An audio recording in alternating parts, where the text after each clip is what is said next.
আসসালামু আলাইকুম ওয়া রাহমাতুল্লাহ। আশা করি সবাই ভালো আছেন। আজকে আরেকটি ভিডিও নিয়ে আপনাদের সামনে হাজির হয়েছি। মাওলানা তারেক জামি সাহেব দামাত বরকাতুহুম ওনার বয়ানে উনি এই ঘটনাটি শেয়ার করেছেন। খুবই শিক্ষণীয় ঘটনা। মাওলানা সাহিদ আহমেদ খান সাহেব রহমতুল্লাহ আলাইহি অনেক বড় বুজুর্গ, অনেক বড় আলেম ছিলেন, আল্লাহওয়ালা ছিলেন। তো ওনার ঘটনা শোনাচ্ছিলেন যে উনি একবার সুদানে সফররত অবস্থায় ছিলেন। তো গাড়ি দিয়ে চলতেছেন, যাচ্ছেন, ট্রেনের সফর।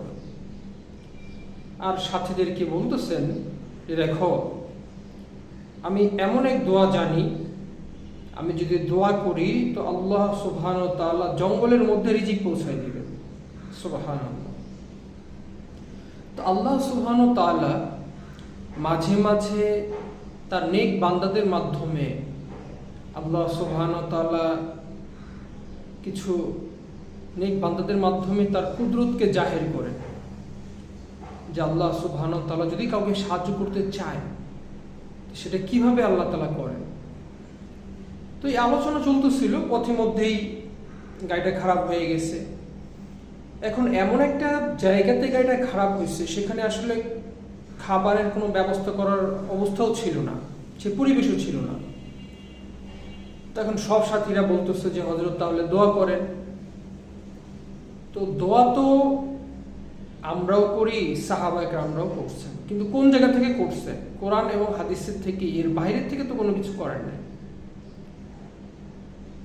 তো উনি মুসা আলাইহিস সালাতু ওয়াস সালাম যে দোয়া করছেন, যে দোয়া কোরআনে পাকের মধ্যে আসছে সূরা কাসাসের মধ্যে, উনি দোয়া করতেছেন রব্বি ইন্নী লিমা আনজালতা ইলাইয়া মিন খাইরিন ফাকির। ছোট দোয়া, রব্বি ইন্নী লিমা আনজালতা ইলাইয়া মিন খাইরিন ফাকির।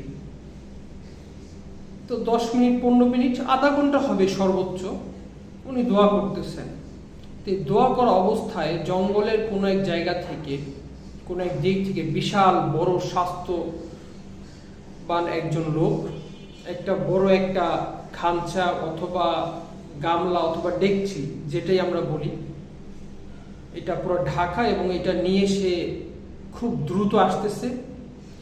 এসে ওই তারা যেখানে অবস্থান করছিল সেখানে রেখেছে, এবং কারোর সাথে কোনো কথা না বলে সে আবার চলে গেছে।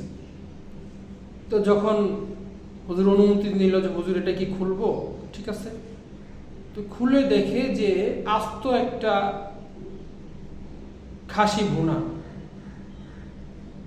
আল্লাহ সুবহানাহু ওয়া তাআলা আমলের মাধ্যমে বান্দাদেরকে সাহায্য করেন।